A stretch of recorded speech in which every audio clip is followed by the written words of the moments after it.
सभे मगहिया भाई बहन के भूलेटन काका के राम राम आथिन।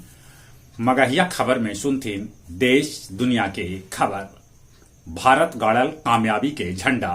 जब अमेरिकी मशीन होयल फेल तब 17 दिन बाद भारतीय श्रमिक सुरंग से 41 मजूर के बाहर निकाले में हो गलन कामयाब। श्रमिक सभे के घर में एक पखवाड़ा बाद मनावल गेल दिवाली। शिक्षा विभाग स्कूल के छुट्टी बदलल।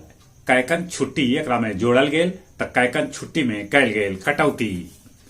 अब 1 दिसंबर से स्कूल सवेरे 9 बजे से 5 बजे तक चलावल जाए। थोक सिम खरीदे पर लगा दिल गेल रोक। पुलिस के गाड़ी से कंगरसराय हिलसा रोड पर 3 गो मोटरसाइकिल सवार के हो गेल मौत।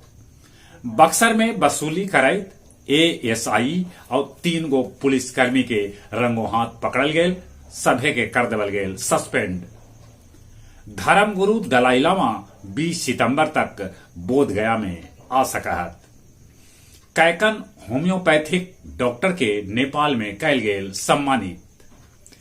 इजराइल एक के बदले हमास 3 बंधक छोड़े पड़ रहा है।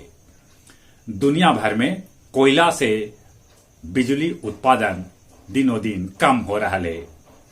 महाबोधि मंदिर में त्रिपिटक चैटिंग 2 दिसंबर से होए तैयारी जोर शोर से चल रहा है। गया कॉलेज गया में 472 विद्यार्थी के नामांकन वापस कर देवल गेल और उ लोग अब करतन नियमित क्लास। बोध गया में हेलीकॉप्टर से एगो लड़की के विदागी कैल गेल जे चर्चा के विषय बनल है। अब कुछ खेल के समाचार। तीसरका T20 मैच में ऑस्ट्रेलिया भारत के 5 विकेट से हरा देल। मैक्सवेल 48 गेंदा पर बनौलन 104 रन।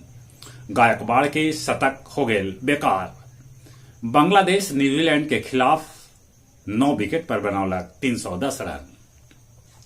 शीतल देवी नंबर 1 पैरा तीरंदाज बन गेलन। चली अपने सभे के एक बेर फिर से बुलेटिन काका के राम राम।